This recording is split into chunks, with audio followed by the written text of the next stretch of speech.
So now continuing with the next chapter, The Vital Essence. This one by Shakya Sri Jnana, bringing together the crucial points from the stages of the path according to the luminous heart essence of the great perfection. And so, luminous heart essence is a phrase that is used to describe some of this. So we're talking about in here he's looking at the stages in terms of the Dzogchen as opposed to the stages in terms of the traditional 9 vehicles approach, which culminates in Dzogchen. So the first, there's about 5 or 6 topics, main topics that he uses here. So the first one is a qualified disciple. Who is a qualified disciple in order to do this? He talks about the accumulation of merit, which is very common. We're doing practices like purification and offerings and those things like that are commonly considered ways to develop merit, as well as the things that we do in terms of our ordinary actions in daily life and the karma associated with that. And developing a stable mind through the other meditation practices and having what he refers to as a gentle character. So those are the things, the key things he identifies. Then what about a qualified Vajra master? There are many lists, if you've seen these in other books, particularly the Nindro books like Words of My Perfect Teacher has a long list, and so do many other books about what qualifications. In here, he talks about being skilled both in terms of words and meaning, in terms of the 9 vehicles, being able to distinguish both words and meaning between nirvana and samsara, being able to distinguish between trekcho and togal, thinking mind or sim and awareness or rigpa, between consciousness and wakefulness, and so forth. And so the ideal Vajra master is one who has perfected trekcho and togal and has reached exhaustion in dharmata or brought awareness to culmination. So they've reached that stage where they've mastered the trekcho and the togal. You haven't stopped practicing. You don't stop practicing, as we said before, but you keep going on. And then the instruction to be given is the luminous heart essence of the great perfection, which he then proceeds to explain to some degree. The next part then is how the instructions are given. It talks about the connection between the master and the student is a very important part. It says first the guidance in 7 points of training the dualistic mind. The detailed explanation summarized in terms of words and meaning. In particular, the stability in thought-free shamatha.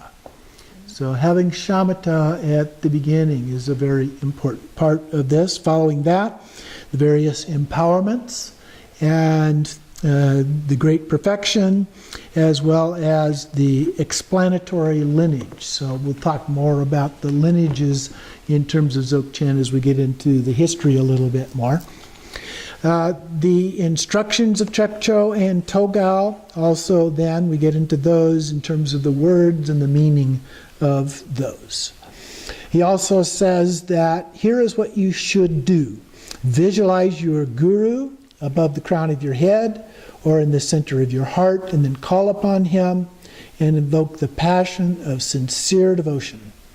Mingle your minds into one, and then while not moving away from the state of shamatha, thoroughly examine your body, speech, and mind. That's actually vipassana.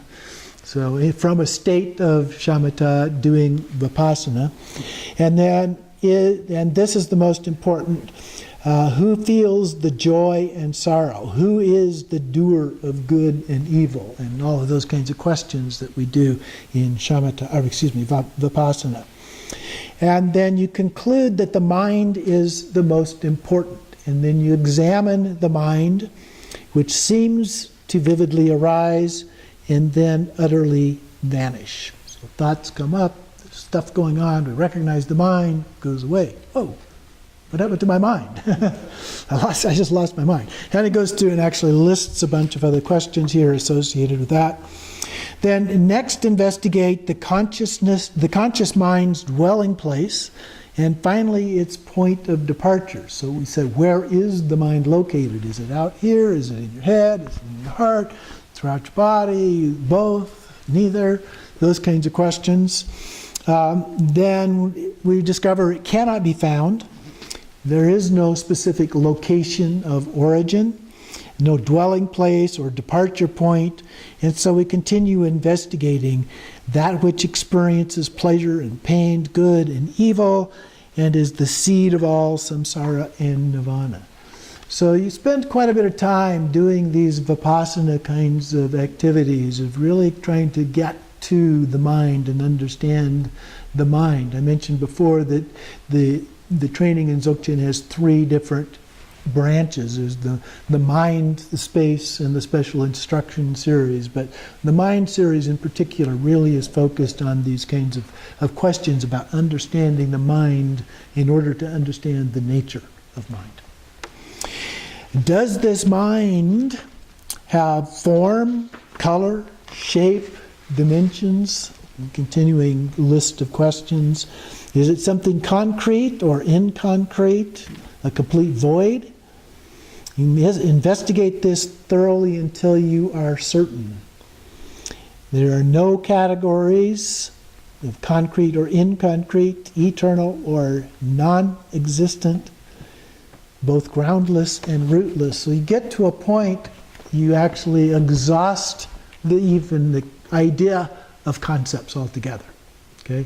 That's where you want to be with this part of the practice. And then he goes into the main part and talks about Trekcho specifically. If you are too relaxed, you may stray into an ordinary state. Daydreaming, other thoughts begin to come up. With open eyes, direct your gaze toward the sky and remain freely like an ocean that is undisturbed by waves.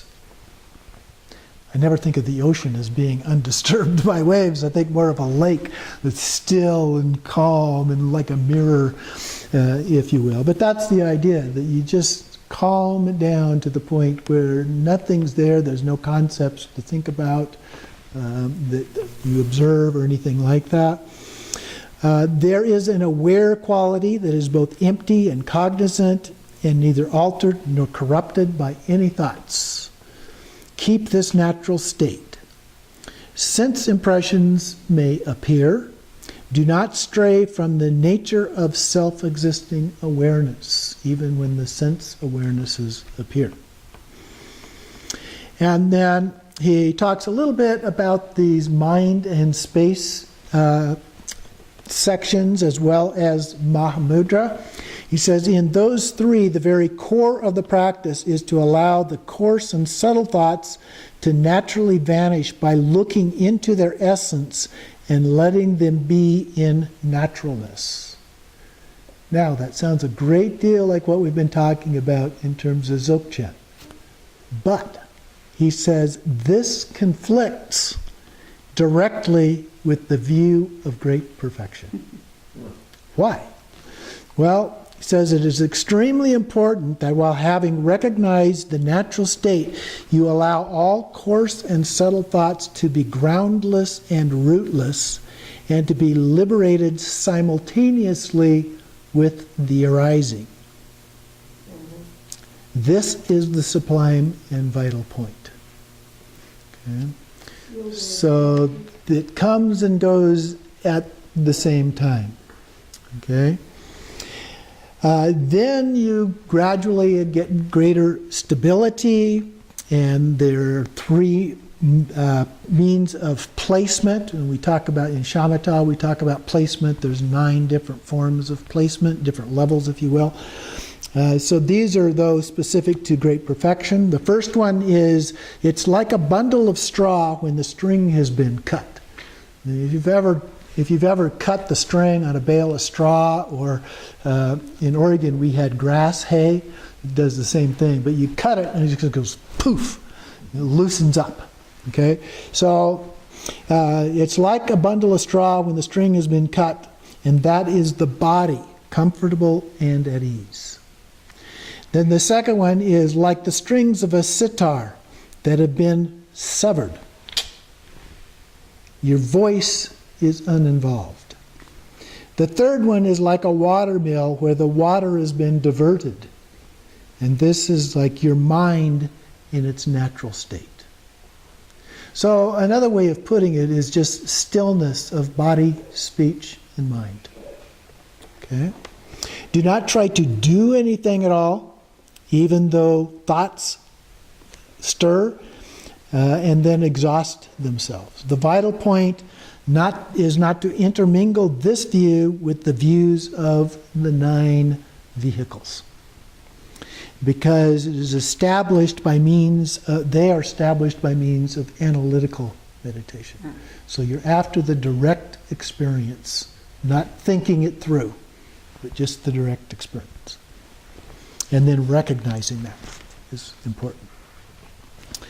So the great perfection's essence of primordially pure awareness is then unchanging. You get the stability.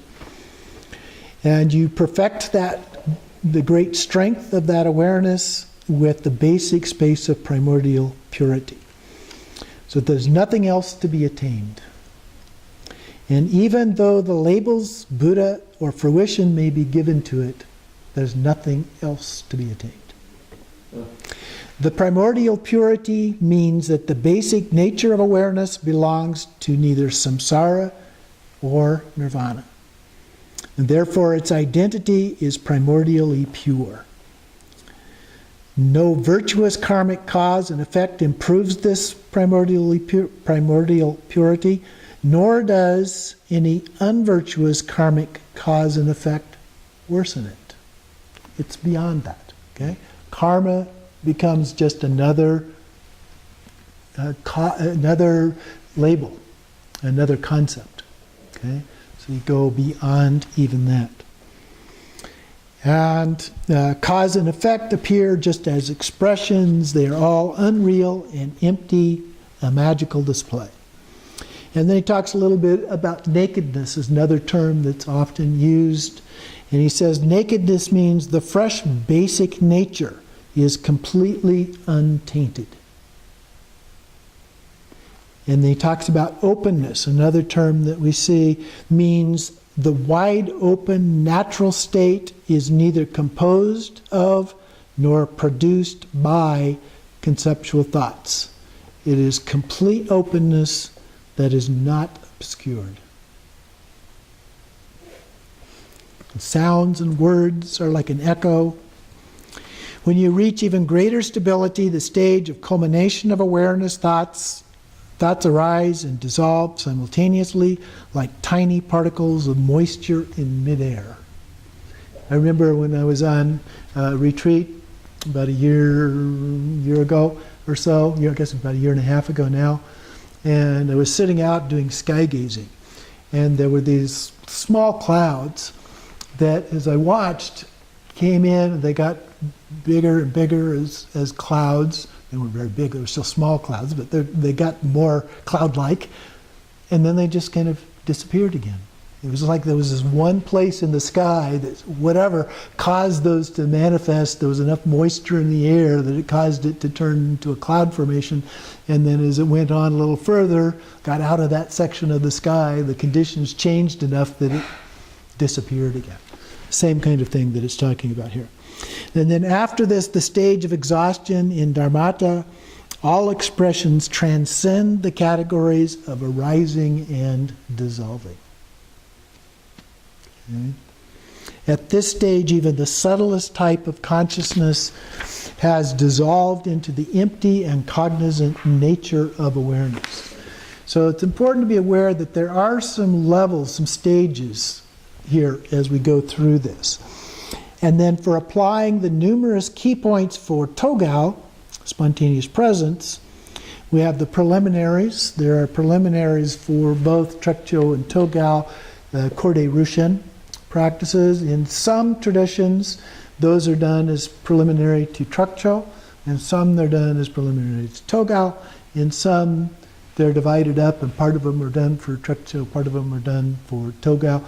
We're going to put them together, do them all as one group as preliminary for both. So the preliminaries, the 3 body postures, the 3 eye gazes, breath and awareness, and supports, the sun, the moon, and the flame, and so on. And then the supportless expanse of empty sky. We do the sky gazing. So first receive the pointing out instruction from the guru.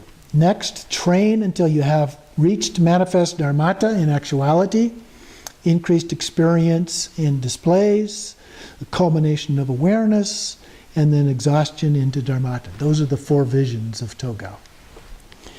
And then the final fruition is to be liberated into the basic space of primordial purity without any physical remainder. And that is the rainbow body. Next best is liberation simultaneous with the the interruption of outer and inner breath. Least best is recognize all manifestations belonging to the bardo of dharmata to be your own displays. So that's in the bardo, recognizing what's going on as being your own mind. And then by making the distinction, you are reborn in the realm beyond return. At the very least, confused experiences belong to the bardo becoming dissolved. So you become endowed then with the status equal to all bodhisattvas of the 10 bhumis. So that's said to be the lowest level manifestation that can occur with this training. So we complete the Trekcho training in this way. The material body dissolves like space. Next best, the form kaya will appear unceasingly for the benefit of beings. Those of lesser capacity have achieved true and complete enlightenment. The slightly lesser train beyond return. In the lowest capacity have a rebirth in one of the Buddha realms. So both Togao and Trekcho have these fairly high levels of accomplishment in terms of the reincarnation element. And here we will behold the countenance of and hear the voice of the Buddha, have coarse and subtle emotional obscurations purified and become equal in status to all bodhisattvas, and purify our cognitive obscurations to awaken to true enlightenment. And then just very briefly, he talks about the benefits of the practices and says that when we realize these, the state of luminous great perfection exactly as it is, and we are able to then benefit by means of knowledge that perceives all existing things and carry out the profound and perfect activities for both self and others. So in essence, this is a very fast way to achieve Buddhahood, or a state very close to it, from which we can then achieve Buddhahood. Now the next section is more on the background, and I'm not going to go through these, but there's 2 short chapters here. The first one is the written narration in India. The Ka section, the written narration from the secret heart essence of the great perfection, the most profound quintessence by Vimalamitra. You may recall Vimalamitra as one of the lamas that was invited to come from India at the time of King Trisong Detsen. He was there at the same time, or very close to the same time as Padmasambhava. And so we had Shantarakshita, who was invited to come and build Samye Monastery, the first monastery in Tibet. And then Padmasambhava, when he started encountering difficulties, and so Padmasambhava came to deal with all of these obscurations. And so the 2 of them were there, and then Vimalamitra came. Vimalamitra is best known in terms of Dzogchen. He was a Dzogchen master for the Vima Nyingtik. It's one of those 4 main texts in the Dzogchen tradition. We've been getting the Khandro Nyingtik. This one is the Vima Nyingtik. We got the commentary on that. We had the commentary, the teaching on the commentary of that. The teachers of Vimalamitra were Sri Singha and Jnana Sutra. And he also is credited with translating into Tibetan from the Sanskrit the Guhya Garbha and Guhya Samaja Tantras. So, Vimalamitra, yeah. And so, so this goes through, this particular text goes through and it identifies some of the key figures in the lineage. So you have Samittabhadra, Vajrasattva, Vajrapani, Garib Dorje, who is considered to be the first human recipient of the teachings, Manjashri Mitra, and so forth.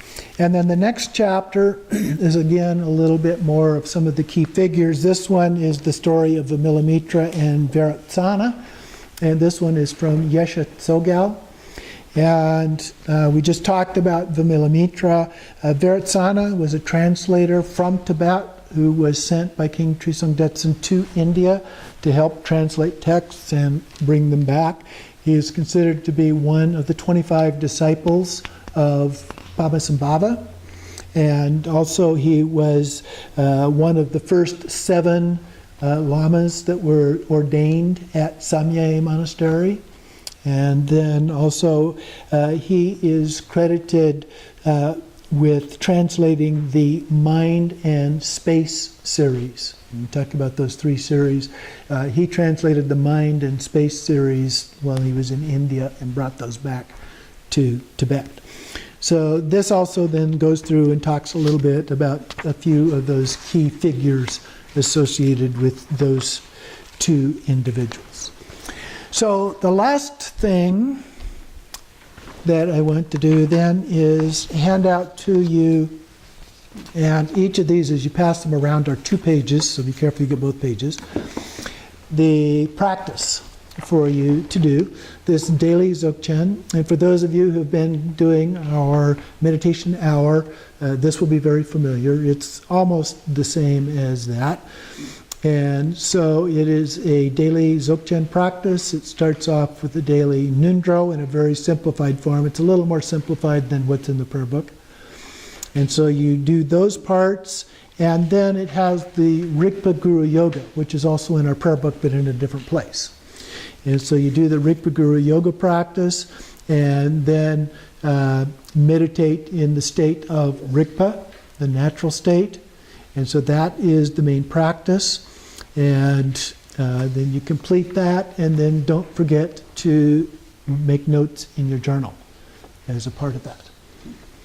So those are the main practices for you to do. Pardon? You don't have Yeah, we are a little short. I'll email pages? Yeah, a couple of people. Do me a good email because